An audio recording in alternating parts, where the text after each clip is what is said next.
everyone, it's me Colleen, aka Crafty Mumma BowTutuful. I'm coming on here today to speak to you a little bit about sewing hair bows. A lot of you would have seen some of my videos and thought, oh, this looks like an interesting bow, how has she made that? Or maybe another tutorial, another video, and you then see me or whoever making this bow, folding the ribbon, pinning it in place, and then we get out the needle and the thread and you're like, oh god, no, that's too complicated, I can't make that. No. That is exactly how I was about 3-4 years ago. I'd look at these bows and I'd see them on Instagram, Facebook, and I'd think, oh, how do they make that? And then I'd find a tutorial for it and I'd start watching this tutorial and I'd be the same. I'd think, oh, I can't do that, that's too much. But then I kept seeing them and I thought, oh, I really want to make one. I keep making these glitter bows, I keep making these basic ribbon bows, and I just wanted to expand my knowledge further and just make some more different bows. So I went out and I bought some needles and some thread, extra strength thread I will add, because I do recommend, because at first I did buy basic thread, and when I first made a bow I went to pull in the pinch and it snapped. And then all that folding and pinning all undone, and then I have to start again. So yeah, definitely buy extra strength thread if you can. But yeah, I bought these and I had a go, and yeah, I done it, and I was like, wow, that weren't as bad as I thought. It was actually, some of them are easier than others, some are a little bit more complicated, but if you start off on the more simpler ones, you'll find that, you know, it's really not that bad at all, and once you get used to it, you'll then move on to the more complicated ones. And yeah, the bows you can make are gorgeous. It's impossible to make those style of bows without sewing them, unfortunately. You do need to have a go. So yeah, hopefully after you've watched this video today, I can encourage you to just go out there and have a go. So first of all, I'll show you my needles and my thread, which I use for my bow making. I use these hand needles, Sharps by Hemline, and they are sizes 5 to 10. So there's a variety of sizes in here. There's these really small ones, which I probably won't ever use, and then there's the bigger ones in the middle. So yeah, these are the needles I use. You can get all different sizes of needles. That's actually quite surprising when you go into a shop and you go to the sewing section, how many different needles there are. You don't want one that's too thick, even though you might think, oh, a thicker needle, that might be easier to work with, but you can then be left with a big hole in your ribbon. You don't want big holes left in the ribbon, even though you wrap the centre, sometimes you can't see it. I just prefer these more skinnier needles, and they also have a really tiny eye at the top. Some have bigger eyes, but with a little bit of practice threading your needle you will get there. I will show you how to do that today. And the thread I use is this one by Gutermann, I don't know how you pronounce it. But this was on the shelf marked as an extra strength thread, and that is really good. It is a polyester thread, and if I just show you, yeah, so I can't even snap that. I'm pulling that as hard as I can and I can't snap it, and I can't pull it any harder because I was going to cut my finger. So this is a really good thread to use on your bow, so when you're pulling in your pinch, you're not likely to snap the thread and then undo all of your work. So I'm going to take a piece of thread off now. I usually take around the length of my board, which is around 43 centimetres. So I take around 43 centimetres of thread off. I don't obviously measure it, I'm just giving you guys a rough idea of how much I take off. And that is usually enough to sew the centre of a bow, the two sides together. Now to thread the needle, as you can see, this needle has got the tiniest eye in it. Because it's a small needle, they have, the smaller the needle, the smaller the eye. So they can be very fiddly to thread. You can get tools to thread your needles, but I want to show you today how I do it. I don't use any tools to thread my needle. Now, an example I've seen online before is that you take your thread, wrap it around your needle, and then grab it close to the top as you can, so it sits at the top of your fingertips, and then when you pull it out you're left with the loop to then place through your eye of your needle. But because these are so small, that loop being the thread doubled up is hard to get through that little tiny eye. So I don't do it that way. I just do it with my normal plain end of the thread. Make sure that you've cut the end of your thread with a good sharp pair of scissors. I'm just going to pop my needle down. I've got my Fiskars razor edge scissors, and I'm going to cut that end, because as you can see there's a slight bit of fraying going on. So make sure you cut your thread with a pair of nice sharp scissors so you've got a nice smooth end. And then you want to take that thread between your thumb and finger, bring it down so it's as close to the top of your finger as you can get it, so there's no wiggling, no movement, because you're holding it quite close to that tip. And then I take my needle to my thread, not the thread to the needle. So holding my needle in the other hand, I then place that eye over the thread like that, and then you can see that start to come through, and then I grab that end and pull it through, and that is how I thread my needle. Now if you've got a bigger eye on your needle, you can do it the way I showed you before, by wrapping it around the needle and then making that little loop to push through. But like I say, because this is extra strength thread, that's slightly thicker than a standard thread, and that just wouldn't work with this tiny eye on this needle. So that is how I thread mine. Now to knot the end of the thread, you could just take the end and just tie a knot in it like this, just a basic knot like that if you wanted. But there is another way of doing it which I find easier personally. It'll take a little bit of practice, but once you get it, it's a really clever and easy way, and less fiddly in my opinion. So I'm holding my needle in my left hand. It don't matter if you want to do it the other way around, whichever hand you prefer. I am actually right-handed, but I'm holding my needle in my left, and then I'm just going to run my finger down to find the end of that thread, keeping it pinched in my finger. And then I'm going to bring this needle back next to that thread and pinch that in my thumb and finger as well. And then taking this end, which is the loose end, so it's like that, sorry, let go now. So the end of the thread is here, the needle is this side. Taking the loose thread side, I'm going to then wrap that around my needle a few times, and then I'm just going to push that down and pinch onto that as well. So I'm pinching now onto the end of the thread, the little coil that I've wrapped around the needle and the needle, and then you pull your needle out, keeping hold of that tail end and the little coil, and you pull it all the way,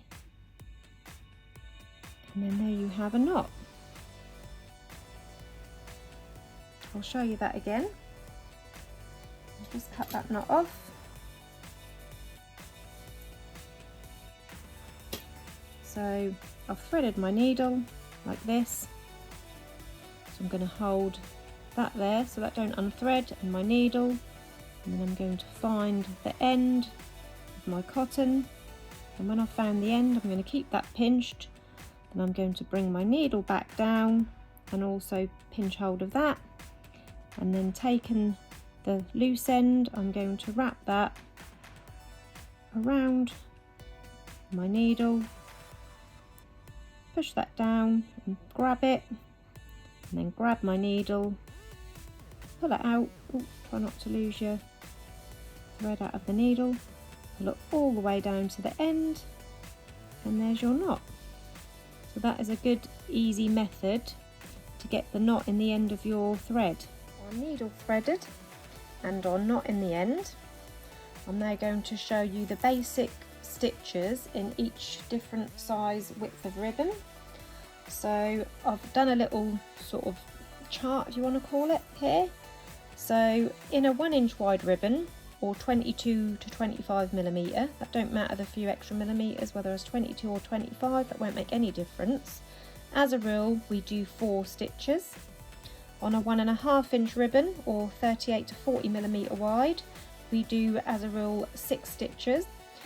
On the 2 inch wide ribbon, or the 50 millimetre wide, we do 8 stitches, and on a 3 inch wide ribbon, or 75 millimetre, as a rule, we do 10 stitches. Now, as you can see, they're all even numbers. That's quite important, because if you do an odd number of stitches, that means you'll have one end of your ribbon folding upwards when you pull in the pinch and one end folding downwards. That just won't add up. That needs to be even, so we need an even number of stitches to keep the bow balanced and symmetrical. Now, I've got some samples here. I haven't done the 1.5 inch wide because I'm going to show you this one. So I've just done a basic tux bow just to show you what the pinches look like when they're done. So this is the 1 inch wide ribbon, and as you can see, we did the 4 stitches. So I went in, out, and then you're left with this kind of pinch, which gives you 2 hills. So we'll call the up parts hills and the down pieces valleys. So with the 4 stitches, you end up with 2 hills and 1 valley, like that. So that is the 1 inch wide ribbon. And then here we've got 2 inch wide ribbon, and we did the 8 stitches. And with the 8 stitches, you get 1, 2, 3, 4 hills and 1, 2, 3 valleys. So that's the 2 inch wide ribbon with 8 stitches. So that is that one. And then with the 3 inch wide ribbon, this is with 10 stitches. You end up with 5 hills and 4 valleys. 1, 2, 3, 4, 5 hills and 1, 2, 3, 4 valleys. So that is what it looks like with the 10 stitches. Now you can do more or less, that's completely up to you, but if you do fewer stitches on these bows, you end up with it more bulkier in the middle. So when you wrap your centre, where this is only like around just over ½ centimetre tall in the middle there, the less stitches you do, the taller that will be in the middle. That won't lay as flat. So that is why we do this number of stitches depending on the width of the bow. So that is the 3 inch wide ribbon. Now another important thing to note down is you always go in through the first side. So you put your needle in through the first side and you will end up coming out through the last side. And the reason being is, if I was to go this way from the bottom up, when it comes to pulling my pinch tight, these outer edges of the bow are going to be upwards instead of downwards, which is a lot neater. So if that was downwards like that, that would be a lot neater than if the finished bow had the outer edges upwards like that. So always go in through the top first on your first stitch. So this is the 1.5 inch wide ribbon, 6 stitches recommended on there. But first of all, I'm going to show you what it would look like if I only done 4 stitches, just so you can see why. So if I did 4 stitches, like in the smaller ribbon, the 1 inch wide, so I'd go in first, 1, 2, 3, 4. Now as you can see, these stitches, the distance between them is a good centimetre to 12 millimetres apart, whereas these ones are around 5 to 6 millimetres apart, all these stitches. So I'll just show you when I pull this pinch in. So I'll pull that needle all the way through and pull in the pinch to show you. So with doing less stitches than recommended, it looks okay from the top. You've got the 2 hills and 1 valley, but from the side that's a lot taller than what it would be. So it's a good 1 centimetre tall, which isn't too bad because obviously this is only a 1.5 inch wide ribbon, but if you did that say on a even wider ribbon, that would be even taller in the middle. And now I will show you what it looks like. Just pull this back out and I'll show you what it looks like with the correct amount of stitches. So I'll just re-thread my needle. And then we will do 6 stitches across the middle. 1, 2, 3, 4, 5, 6. Now as you can see, they're only around 1/2 centimetre apart, and I've gone in through the first side and I've come out through the last side because we've got an even number of stitches. So we're going to pull in that pinch, and then as you can see from the side view, that's a lot more flatter. That's only around 1/2 centimetre, like tall here in the middle. It's not so bulky. And then with that we've got 3 hills and 2 valleys. And now I'm going to show you how to tie a bow off. So once you've pulled in your pinch like this, as you can see I've got my thumb here because if I let go the pinch is going to go. So I pull in my pinch, keeping my thumb there. I'll then grab it with the other hand like this and I will wrap this around the centre a few times and then turning it over, keeping this pull tight because I don't want it to come loose. I'm then going to grab my needle, the other end, and I'm going to go through those stitches at the bottom. And then on this last one, I'm not going to pull this tight, so I'm going to pull it. So I leave a loop here, see this loose loop, and then I'm going to take my needle and go through this loop once, twice, and then when you pull it tight, that forms a knot and that will hold that all in place, so when you cut off your thread nothing's going to come unravelled. So I'll just trim that off, and that is your 1.5 inch wide ribbon with the 6 stitches like that. So I hope this have helped you a little bit and made you a little bit less scared of having a go at sewing a bow.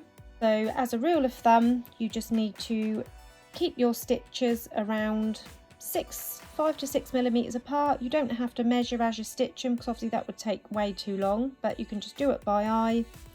And using this chart, I'll pop a picture of this in at the end so you can screenshot it and save it. And then you'll know how many stitches suit each width of ribbon. I hope you've enjoyed this tutorial. If you do have a go at it, let me know how you get on in the comments below. Also head over to Facebook and you can join my group. It is called Hair Bows Tutorials Advice and Craft Chat. I've also got a Facebook page, Crafty Mumma BowTutuful. I'm also on Instagram. All the links are in the description under the video, so check that out. Thank you for watching everyone. Bye bye.